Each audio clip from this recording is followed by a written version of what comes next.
Hello and welcome. Well, when I say the word entrepreneur, what's the first thing that comes into your mind? How would you describe what an entrepreneur is? Now, entrepreneurship is ultimately about innovation and providing a solution to an unsolved problem through a product or a service. It's very different to a standard run-of-the-mill business model. Now, an entrepreneur introduces to the world an original idea, providing an inventive solution to a problem that in most cases we never even knew existed until their business provided the answer. Now, it's grueling, it presents unthinkable challenges and demanding hours. So to think of combining entrepreneurship with parenting, which is also one of the most challenging jobs on the planet and known to man, is really an unbelievable concept. So today, our special guest is not only an entrepreneur and a dad, he's also the CEO of one of Australia's well-known household brands. Today, we welcome Marchant, CEO of Vistaprint, founder of Bondi Joe, board of director, digital innovation and marketing leader, and a startup advisor, and also father to two children. Thank you so much for joining us today. How are you?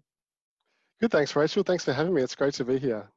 And it's really exciting to be chatting with you. And I really see you as an extraordinary human. You're not only an entrepreneur and a dad, but you're also CEO of Vistaprint. I don't know how you do it, but I tip my hat to you, sir.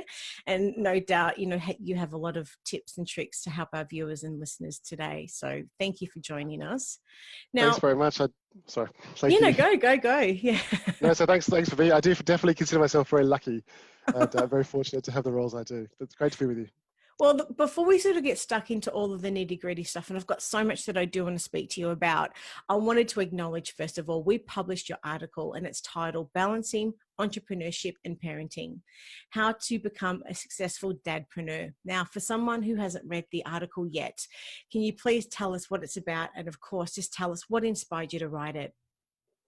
Sure. I think as you touched on, there's so much going through his head when they're thinking about becoming an entrepreneur and launching their own businesses. And especially if you're going through the stress of also being a parent, it's hard to think, well, is it the right time? And I think my real belief is there's never a right time, and now's always the perfect time. But it's about prioritizing your effort. It's about working out what's important to you, making sure your priorities are clear. And they won't always be perfect, but trying to keep to those priorities about family first and what have you, and then your businesses potentially second and third. And also making sure you're doing something you love, being clear on why you're starting a business and digging deep to make sure that the businesses you're going to start and that entrepreneurial spirit you have will be sustaining because you found something you're so passionate about that intrinsic motivation is going to be easy to find. Late at night when those kids have gone to bed and you're working on your business, you want to be really passionate about what you're doing to keep on going. Yeah, I mean, there's a lot that entails entrepreneurship that a lot of people probably don't see and understand from the outside in. It's not until sometimes that you delve into it that you understand how complex and challenging it is. But I would love to know from your perspective, how do you manage everything, a business, a side hustle, and family life all at the same time? Like, what are your key points, I guess, overall? We'd Sure. love to know. Look, I think the first thing to point out is it's really hard balancing everything. And I don't want to be someone who comes on saying, oh, it's so easy, here's some tips. I still find it a daily challenge. But to me, it comes back to this really clear sense of priority, and it is family first. It's Vistaprint where I work, and the majority of my working week is that second priority. And then Bondi Joe Swimwear fits in around it. It fits in after those kids have gone to bed. And am I perfect at that prioritization? Absolutely not. There's all kinds of meetings I'll do at night when I miss my kids going to bed, unfortunately, because a lot of my Vistaprint stakeholders are overseas. There's times when I could be doing more on Bondi Joe and I'm not, and it takes a back seat because of the ebbs and flows of other life. But keeping a sense of that priority is really key. And then coupling that with working and being as most efficient as you can. I want to spend quality time with my children when I'm there, but when I'm working, I want to be efficient. I believe in 80-20. I believe in curbing your perfectionism and really concentrating on what's important in work. In Vistaprint, hiring amazing people. I'm lucky to work with some incredible people at Vistaprint Australia, and empowering them and delegating them and trusting and growing their leadership style rather than doing yourself. And on Bondi Joe, making sure that I'm doing the things I'm good at and not doing the things I'm not great at. I'm not a great web developer, I'm not great at doing marketing. So I found amazing people and amazing agencies that'll help me do that. And so it's about knowing your skills and playing to them, and continually referring back to that sense of priority and saying, hey, is this working, and is this the right balance for me? So what I'm hearing, the first thing is balance is key, and very important, understanding that you can't be all things to all people all the time. As you said, you have to go with ebbs and flows. And the second thing I'm hearing is the message of know thyself, understanding what your strengths are and where your strengths are not, and hiring people to be able to sort of fill those gaps otherwise. Is that what you're saying sort of overall? Absolutely, I think that's right. It's you know, the old management principle of sometimes being on the dance floor, sometimes being on the balcony, is a principle you almost need to do in your own life. And being on the dance floor and doing is required, but you need to get the perspective on your life, not just your job, and saying, hey, am I doing the right things? Am I prioritizing the time I want in the way I want to be doing it? I also think from an entrepreneur perspective, I remember reading a book many years ago. There's a book called E-Myth by Michael Gerber. It's a bit of an Yes. oldie classic. And he talks about the fact that, you know, when you're starting a business, you need to design your org chart for, say, 5 years in, when you've got 100 employee or maybe 20 employees. And you look at all those boxes on your org chart and all those roles. And as an entrepreneur, you're needing to do all 20 of those roles. You You're do. doing a bit of marketing, you're Yeah. doing a bit of finance. The question is, if you've got a technical discipline from things you've done before, your natural tendency is to go and do that. If you're very creative, you may love doing the social media of your company, of your new entrepreneurial endeavor. Yeah. But the truth is, other disciplines you've got to be doing, and who's doing them if you can't, or if you're not prioritizing them. It's this constant question, and sometimes outsourcing is a great option, but not always. So sometimes you just have to do the stuff that you don't want to be doing to be able to grow that business. And I love that discipline of looking at that org chart of the future and thinking, hey, where am I spending my time? Yeah, it's very important. I did that a few years back, and I had the org chart here uh, in the home It's a office. nice memento on the wall for a startup. That's And, right. and you've got your name under every single like job role, from HR to finance to marketing to technical, and you say, who is that? Me. And then in time, as you start to grow, you do start to bring people in, and they always say hire for your weaknesses. Don't necessarily hire people that can do jobs that you can do. You hire to sort of fill the gaps, as you just mentioned, for Completely. skills, yes, that not necessarily your strength, and that somebody else loves doing. I just, in saying that, I just wanted to speak a little bit more about the parenting side of things too, in the sense that, you know, a parent is a child's first and most influential teacher.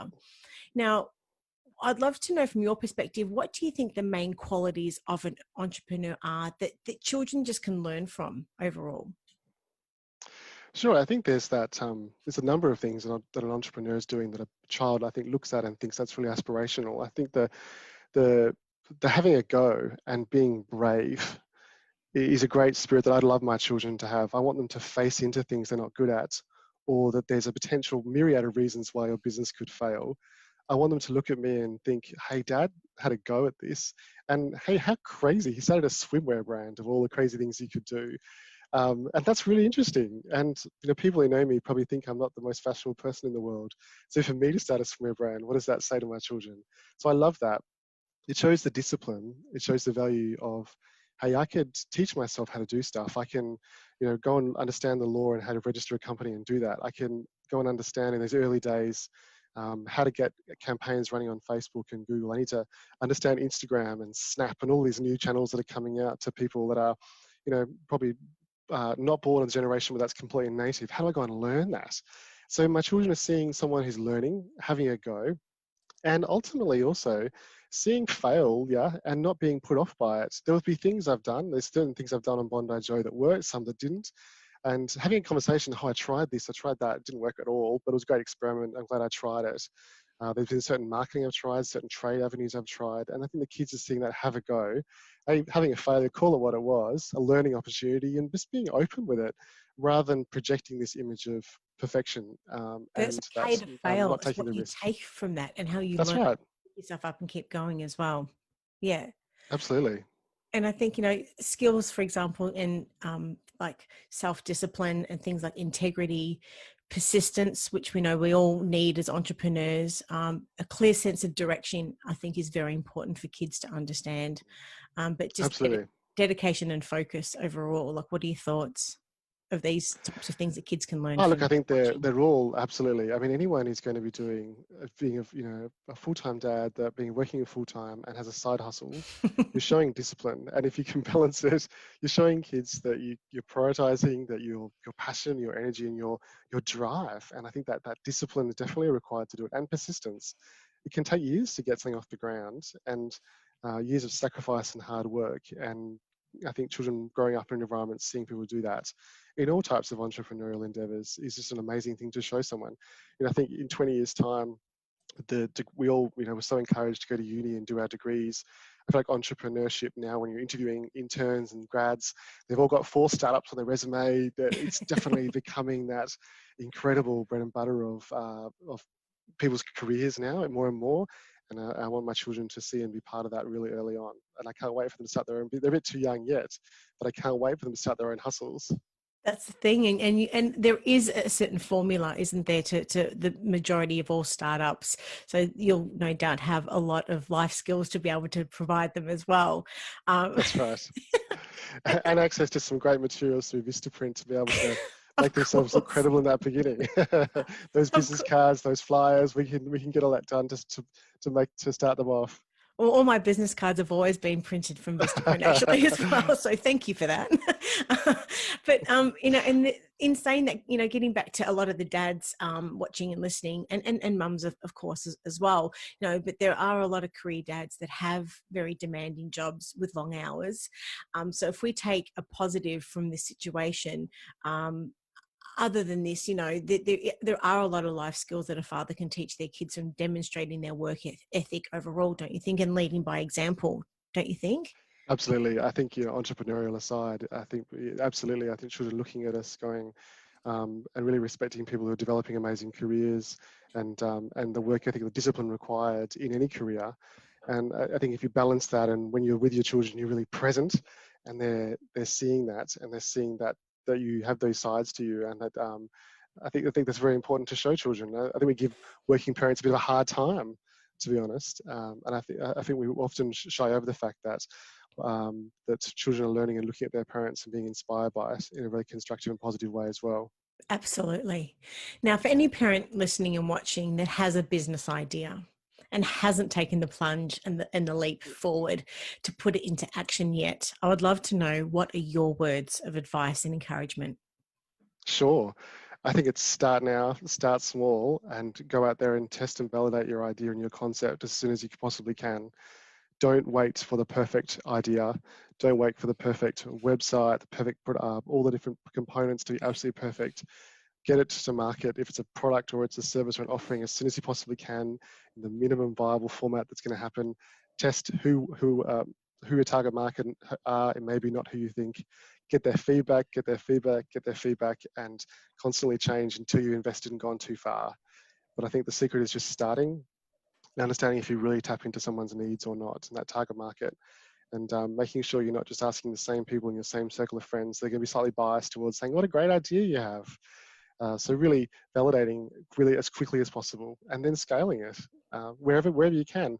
But also, in reference to the previous conversation, don't be scared if it takes a long time to go from great idea to bigger. You can give it as much or little energy as you need, but just starting is that amazing first step. And if it works, that motivation will come, and so will the time. And then Yes. you'll unlock something amazing. And fear and self-doubt, I think, is a major factor that holds a lot of people back from even attempting the pursuit of their dreams. But it's, as you just said, it's not until that you actually jump over that line and give it a shot that you realize, it's just, you end up growing so much more with every challenge that you have. So you need to be able to just, as they say, the only way to eat an elephant is one bite at a time. So don't look at the elephant and go, I've got to bite, I've got to eat this whole elephant. You're just going to take one bite at a time, and one thing leads to another and leads to another and grows and sort of takes you on that momentum, would you say? Absolutely, and I think that's definitely a great point. But also, bringing your friends on the journey. I feel like the first couple of businesses I thought about starting and somewhat started, I was almost secretive in that beginning of trying to get it together myself before going and telling people what I was trying to launch. And I felt like with Bondi Joe in particular, I was very honest with people years before I even brought it to market, saying this is what I'm going to do. I'm going to create a sustainable swimwear brand focused on comfort. And as a result of that, my friends and family, in all the catch-ups over the 2 years it took me to bring it to market, would say, how's it going? And of course, it was frustrating when I didn't have much to say. I'm like, oh, be busy with my day job. But that accountability, and then the doors that it opens when a friend says, oh, my friend owns this, that could, and then the connections come from being very honest and sharing with your network and your inner circle around what you're doing. And I think that's part of that fear of failure, is being prepared to hold yourself accountable by telling people you're doing it. A lot of people don't get through that Absolutely. first step of saying, I'm going to try. I couldn't agree with you anymore. It's just once we actually verbalize it, there's one thing Yes, being in our own minds and saying one day I'm going to, and I believe that everyone has got a skill and something to leave, in their life legacy, as a minimum, there's one thing. So everyone has that ability to be able to do this. And I think instead of being in our own heads and being in our own sort of self-doubt, when you do verbalize things, it makes it real. And as you said, the minute that you start doing that and the more you hold yourself accountable by telling friends and family and those types of things, the more momentum it actually starts to bring, don't you think? absolutely, completely. So what was it that really push you forward to launch Bondi, Joe? Did you see a gap in the market, as every entrepreneur does, that they sort of say, this, I want this product or service, but it doesn't exist, so I'm going to go out and create this particular brand? Tell us, what was it? Yeah, I think to me, I love building brands, understanding how brands position themselves and how a brand translates itself into every touch point. So for me, I Mm-hmm. had this passion of brand building. And with swimwear in particular, I found, I just turned 40 this year. If you're a guy like me, the swimwear brands are either super young and surf oriented, or they're super old and fluorescent, kind of old men's brands. No offense to anyone listening. But to me, there was this middle category of people that still want to be fashionable, who have a very strong sustainability ethos. We've got a carbon offset supply chain, fully recycled materials, and how to bring that to life in an incredible way that also sells a bit of Australia. We have a big overseas market for it. So kind of that was really that gap in the market, and focusing on comfort and a few angles there. I thought there was a customer problem, and through validation, I was able to prove there was a problem and a need for the product we were selling. So when you are really quite passionate and you have purpose in your business, it does help sort of propel you forward, doesn't it? That is sort of Absolutely. the driving focus overall. And have you found that sort of helped you as well? Completely. I think if I had chosen something really boring, that I didn't want to, like a product that may have had a need, but I wasn't personally so attached to it, I couldn't imagine working so late and so long and for so many years over it. And yeah, you can get motivated by the financial return of a product that you found that has a category and a need for it. But I don't think that motivation would have been there for me. I think people even look at drop shipping on Amazon and find, crazy products that have a margin for a short term. That isn't building a brand for me. It isn't building something consumers really resonate with and finding a target market for. It's very niche segmented short-term play. And that's probably less interesting to me. I'm not knocking that. There's a lot of money to be made there. But that longer term play, of how you create a connection with consumers and validate a need is really what motivates me. And I think Mm. working on something with a purpose is the key to life. I couldn't agree with you anymore. It just it gives. I've sat down with my partner a few weeks ago about something that he's passionate about, and until he found that purpose and the penny drops, it's just there is a magical moment when something just happens and the sense of purpose and the reason why that business exists drops. And once that settles, it's like, did you find the same thing for you? There is a magical 100%. moment that everything changes, and that becomes the driving focus for your business and what propels you forward, and ultimately is the why of the business. Have you found That's right. that as well? It's that magical Venn diagram of the intersection between what you're good at, what you enjoy, and what people need, and that very middle. Yes. If you can find that, you're finding a business that will mean so much more than a business. It's a lifestyle. I look at entrepreneurs everywhere that's complaining, oh, it's hard to, or their jobs, that their businesses are hard to get up in the morning and work with. To me, that's not the right business for them. I want to find a business that I want to run out of bed in the morning because I'm so passionate about it. And yeah, there'll be days, don't get me wrong, there'll be days it's going to be hard on others. But on the whole, you've got to get out of bed and want to do it. Well, they say, find what you love and you'll never work a day in your life, That's as right. they say. Absolutely.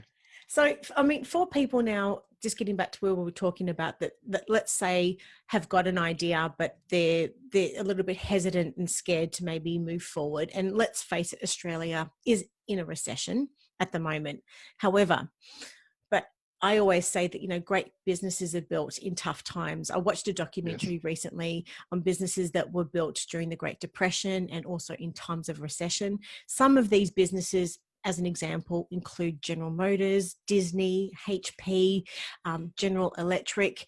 I really feel, and even just during the GFC in recent years as well, as an example, but, this really leads you and leads us to finding innovative way of doing things and seeing things from a different perspective as well. So if anything, this point in history and right at this very moment is one of the most incredibly and optimal times to start a business, would you say?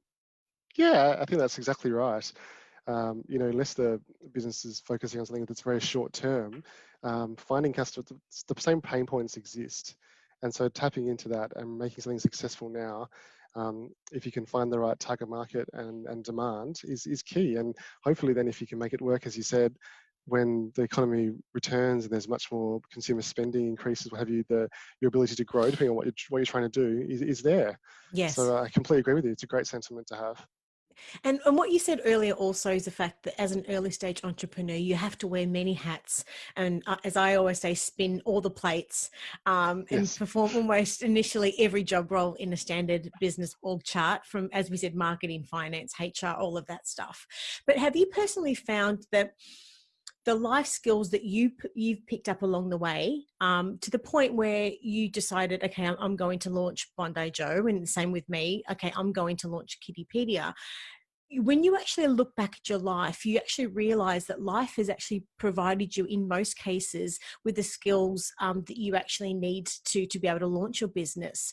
So, you've already had those experiences and learnt those particular skills to be able to do that. And in most cases, everyone will have that moment. So for anyone watching and listening, parents, mums, dads, everyone included, this is maybe a message to just feel the fear and just do it anyway as well. Do you find? Yeah, that's right. I definitely agree with you. There's a lot of stats that show entrepreneurs who start businesses later in life who are more successful because of that life experience they've had.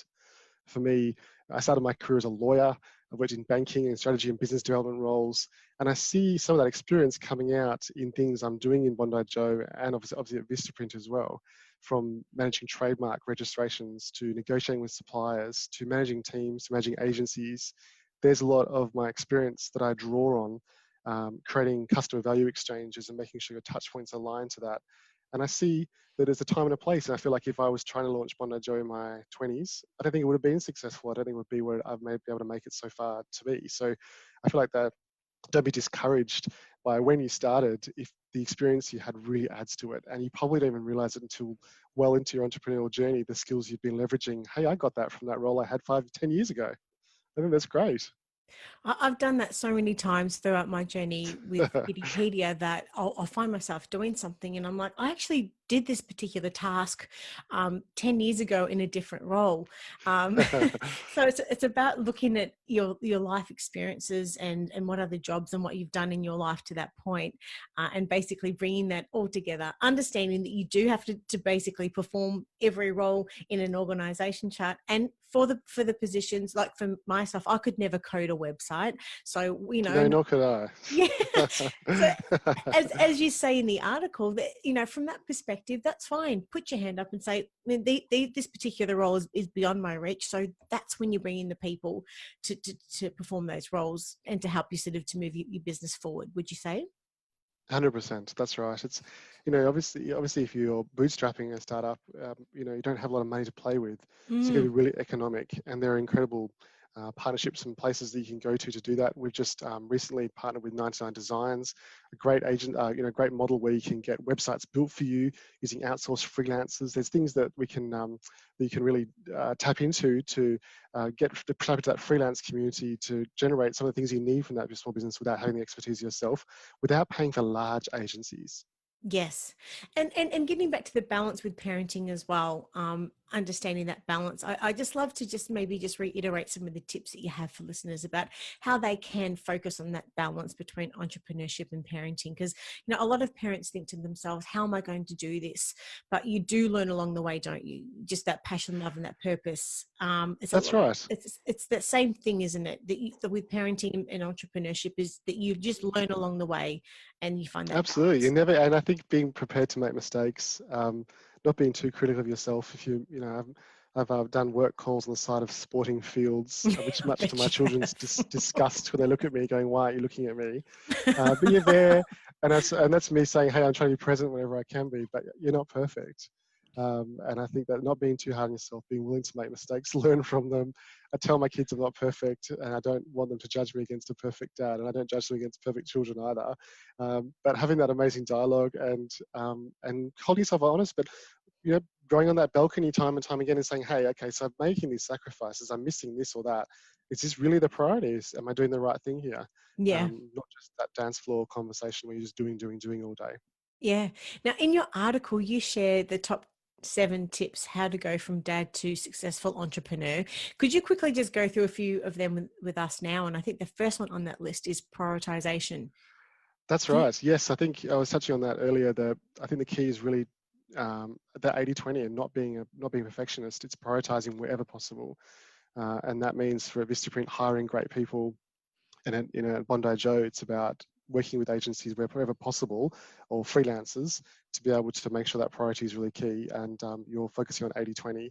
It's definitely family first, but everything other than family, I need to work out how to be the most efficient way possible to get things done and to drop this sense of perfect. And So for that's probably the someone that first one. doesn't know what the 80-20 rule is, can you just explain what that is for our Sure, listeners? it's an old management maxim that's probably been well and truly overused, but it's just that, you know, I think 80% of the value really comes from 20% of the activity. It's a diminishing return question. So, the closer you get to, I think other people will say, 90% done is good enough. And I think that you need to think about, where do you spend your effort on the biggest, lowest hanging fruit that gives you the biggest return, and Yes. not worry about the little rocks that are going to get you all the way to 100% done. They're not important because they take far too much effort to realize. And that's really what 80-20 is about, saying, 80% of the benefit comes from 20% of the effort. So let's only focus on that top 20% of things that deliver the value. And on the topic of prioritization, the kids are only young once. So, what do you do to ensure that you enjoy just the little moments? Is it about being present, as you said earlier on in the chat? Yeah, like I think it's about being present. It's about spending time with them. It might just be simply sitting on the couch, but it's definitely my phone away. It's interruption free. I'm listening. I'm hearing what they want to do. If they want to go to the park for the 100th time, I'll get into the park for the 100th time. If they want to go to the beach, we'll go to the beach. It's about being flexible, kind of putting out the window what I think we're going to try and do, what my definition of fun will be, or where we should go for a lunch or a dinner, and just being with them, doing what they want to do, and I think enjoying them as much as possible, and not missing those key moments and asking them questions. To me, bedtime, lying in bed reading. I'm reading Harry Potter with my daughter at the moment. My son's reading a series of books. Sitting there after the lights out, asking how the day was, what's happening with the friends, just checking in and making that time. To me, that bedtime routine is still really key to have some of those connections. And so I really try and not let meetings happen over bedtime wherever possible. And I'm really loath to miss a bedtime and miss that connection. Yes. Now, the next thing on your list, number 2, is be passionate. Can you maybe just explain about that? Sure. I think as we've spoken about a bit in this conversation, you've got to be really passionate about what you do. I absolutely love my job at Vistaprint and I absolutely love working on Bondi Joe, and I wouldn't have it any other way. I have worked in roles that I didn't enjoy as much as this, and the difference between my motivation and my passion is night and day towards what I'm doing now. I really enjoy it, and I think that finding what you're passionate about and meeting that intersection of what you're good at, what you and what you enjoy doing is the secret to that happy life. To be honest, I think that's it's really underrated. People do a lot of work that they don't really enjoy, and I'm like, life's too short for that. So being passionate is so key. Totally agree. Now, the next one on your list is work-life balance is key. Can you maybe just explain a little bit more about this? Sure, I think work-life balance is definitely key to anything. With COVID in particular, the boundaries have been a little bit blurry between, I've been at home since March. My wife's at home as well. having the computer always near, and the fact that I have stakeholders overseas, my emails do come in 24 hours a day. I Of could be there course. 24 hours a day.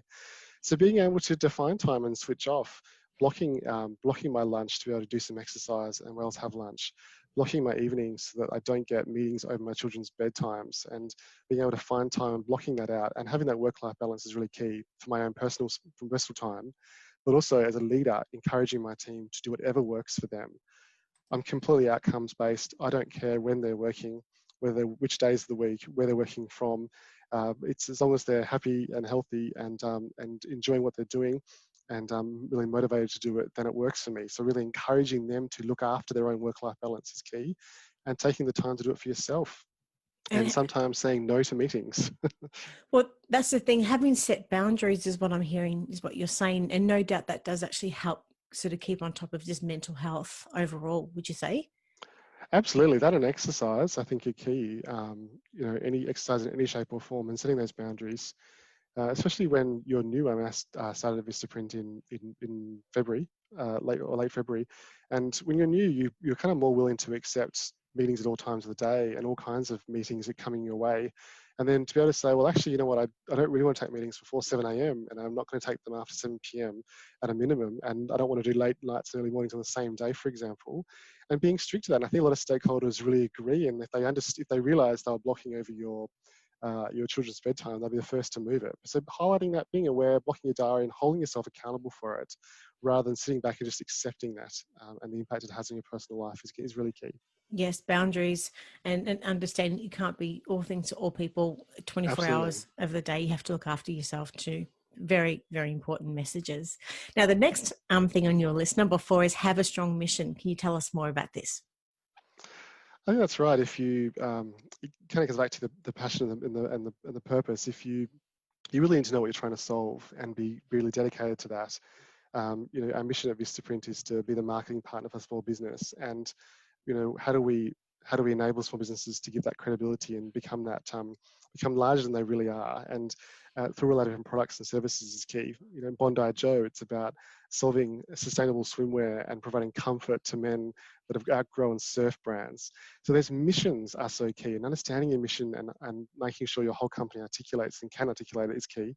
But then importantly, that all your value exchanges, every customer interaction proves that out. And when it doesn't, it's time to enhance and change that. And your value exchange needs to improve over time. Yes. Customer expectations change. And so what was good last year won't be good next year. So expectations and experiences are being set by the big players from Apples and Amazons. We need to keep up in terms of the experience, even if we're playing in different categories, and deliver an exceptional customer experience that enhances and wows and demonstrates that value exchange and realizes your customer mission. I think you've just encompassed so many levels. There's so many layers to what you just said. But for anyone watching and listening, you probably need to rewind that.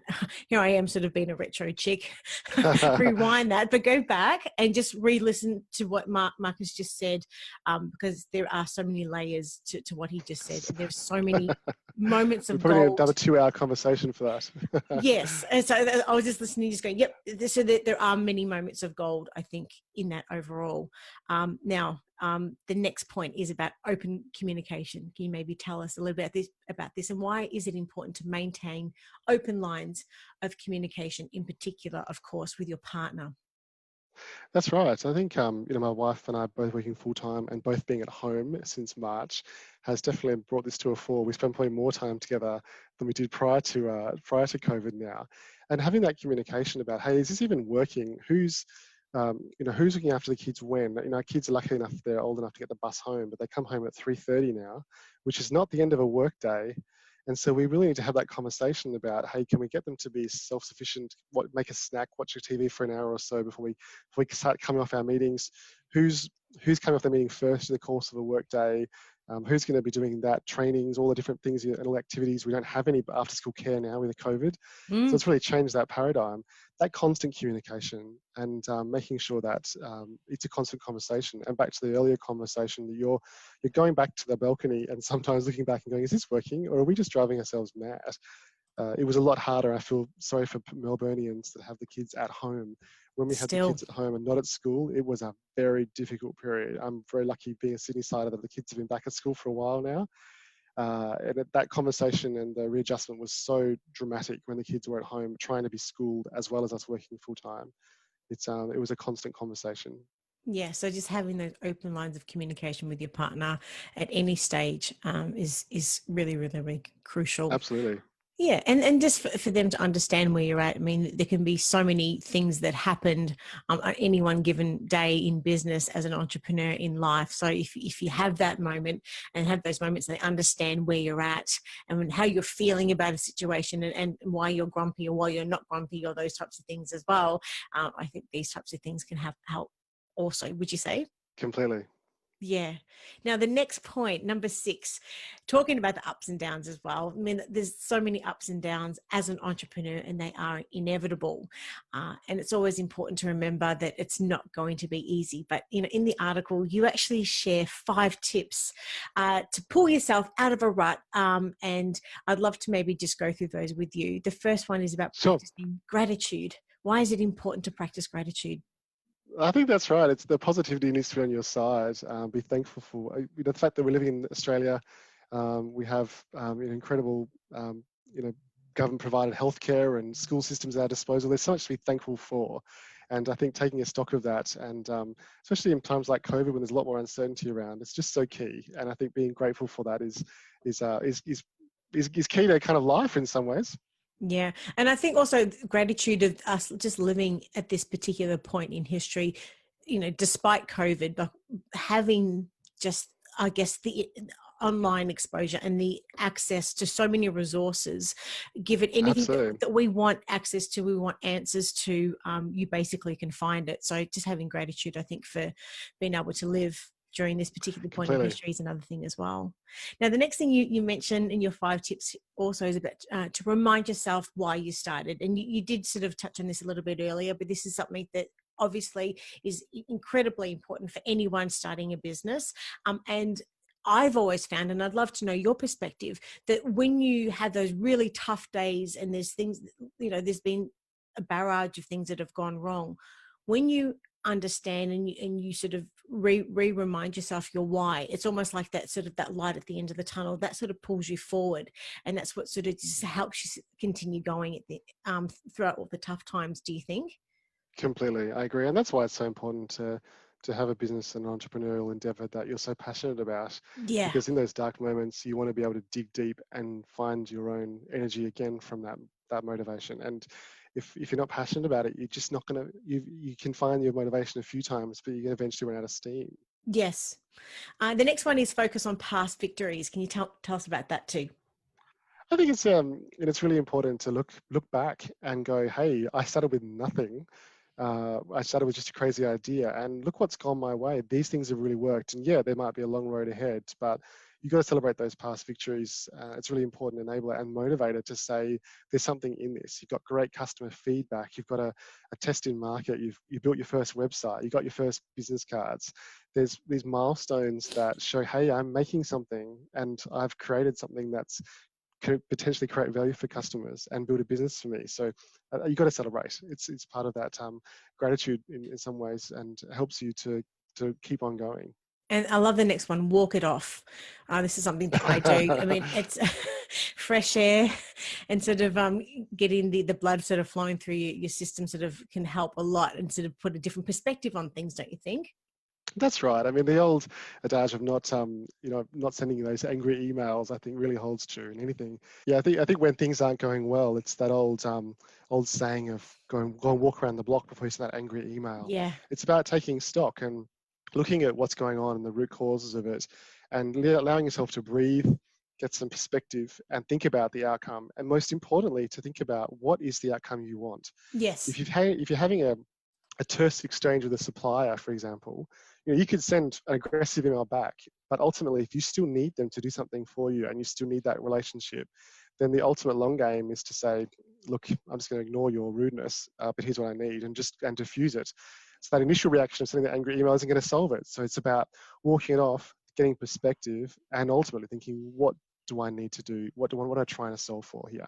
Yes. Great advice, which sort of leads into your next point is make a new plan with a fresh attitude as well. Absolutely. I think a lot's been written about the need for a lot of startups to pivot. And whether it's a small or a large pivot, you constantly need to think, hey, what's my plan B, and how do I need to adjust my plan? If you're bringing an idea to market and your test audience or your test segment doesn't like your product, you can't be put off. You need to ask them what would make you like it, and then change, and then test it again, and then change and test it again. Mm. And I think that pivoting is well and truly documented in startup language now. The word pivot's probably almost overused, but it's Yep. so key. And make a new plan, get a new perspective, reinvigorate yourself, because if your mission is true and there's a real customer need for it, you've got to solve it. And if it was easy, someone would have done it before. So it's Yes. not going to be easy. Now, the last of your 7 points is switch off. Why is it important to switch off and just look after your health overall? Well, I think that's right. Whilst your family's your first priority, to be honest, even before that comes your own personal health. You can't be there for your family if you're not healthy and you don't look after yourself. You need to find the right balance of exercise and nutrition that works for you. It's really important to switch off and look after your health. Whilst we say family first, to be honest, your health and well-being have got to come first in some ways, because if you're not happy and healthy, you won't be able to be there for your family and for the businesses you work with. So being able to switch off to find the right nutrition and the right exercise that works for you and your lifestyle and what you're interested and capable of doing.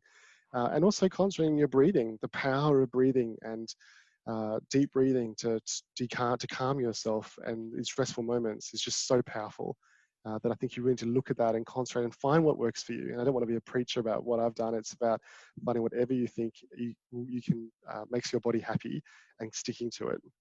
And I understand, getting back to Vistaprint for a moment, it started the way that most businesses do, with one entrepreneur's, I guess, ambition and goal and vision. And that's really proof that all businesses have to start somewhere, really, isn't it? That That's irrespective of right. how big and how well known a brand actually is, it started somewhere, and it just started with someone's thought and their passion and their purpose and all of the things that we've just spoken about, which is really food for thought for anyone watching and listening, that potentially, as we said at the start, they have got their own ideas and those types of things that they haven't necessarily leapt forward and just given it a shot, don't you think? Completely. I love the fact that Vistaprint was started by our founder, Robert Keane, in his bedroom in Paris when he came up, and it was only 25 years ago, where he found a way of printing in low cost that enabled us to produce a much more interesting product in market without those needs for those large printers and huge marketing agencies designing for you. And that little idea has spawned into amazing global business that's helping small businesses everywhere to fulfill their marketing dreams. Yes. And a little bit about Bondi, Joe, I was reading also that you do a lot to help the planet with a fabric that is from 100% recycled bottles. Yes, Um, that's right. Tell me about that. How does that work? Yeah, so the fabric bottles, sorry, the fabric bottles, the plastic bottles are basically collected and spun down into yarn, and that yarn goes into and makes the fabric that the shorts are made out of, which is fantastic. As you know, the oceans have a huge problem with plastic, and as much as we can take out and reuse in fabrics like in our board shorts is a wonderful idea for the planet. And plastic-free shipping as well, overall. That's right. Yeah, absolutely. Plastic-free shipping and a carbon offset supply chain. I think it's very hard for small businesses to offset their carbon, but I'm a big believer that, especially when we offer free shipping around the world, we're going to have a carbon footprint. We need to offset that. Okay. Well, look, we've covered off a lot of information today, but if you were to summarize, I guess, your key messages for anyone watching and listening, what would they be? I think my key message is to have a go. Understand your priorities, find your why, and go after it. I think that's really the best thing you can do. Yes, and there've been so many just like pearls of wisdom right throughout the whole interview. And as I was saying earlier on, for anyone to be able to sort of replay those I guess monologues that you've had, because there are so many keys of wisdom. And also I think as well for anyone to be able to find a mentor, and a mentor doesn't necessarily have to be someone physical. That can just be adapting and finding someone in the entrepreneurial world that you've got an affinity with their messages and who they are and what they stand for, and following them. Everyone's got podcasts and books and all kinds of That's things out right. there. And, we are lucky we live in the age of 2020 that we realistically have access to so much endless amount of information. So if you really want the answers, they are out there. Just be resourceful enough and have just that passion, and you will undoubtedly find the answers. So just have a go. But Marcus, I've absolutely loved our chat today. If anyone's got any other questions for you and or want to sort of find out more about Bondi Joe, where can they find you guys? Sure, absolutely. So Bondi Joe's at bondijoe.com, and or else find me on LinkedIn or vistaprint.com, and feel free to get in touch. Happy to help and answer any further questions. This has been an awesome chat. Thank you so much for your time. You're undoubtedly probably the busiest person I've sort of spoken to. So I'm Thank you so very great. much. Yeah, it's been really, really wonderful. But in the meantime, I hope for the opportunity for another chat again in the not too distant future. But Completely. just stay safe. And once again, thanks for your time. Thanks, Marcus. Thanks, Rachel. Bye.